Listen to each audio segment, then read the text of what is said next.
সম্মানিত ভাইয়েরা, আমরা শুধু সেজদায় যে সুবহানা রাব্বিয়াল আ'লা এটাই পড়ি, 3 বার শুধু এটাই পড়ি, কিন্তু বিষ্ণু ইসলাম সেজদায় যে আরো অনেক দোয়া পড়তেন, সেগুলো কি পড়েন আপনারা?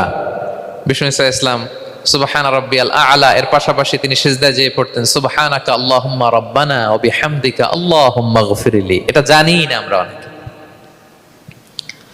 সুবহানাকা আল্লাহুম্মা রাব্বানা ওয়া বিহামদিকা আল্লাহুম্মা গফিরলি এর অর্থ হচ্ছে, হে আমার রব, আপনার পবিত্রতা ঘোষণা করছি, আপনার প্রশংসা আমরা করছি, আল্লাহ আপনি আমাকে ক্ষমা করে দেন, আল্লাহুম্মা গফিরলি। এই দোয়াটা বিষ্ণু ইসলাম পড়তেন।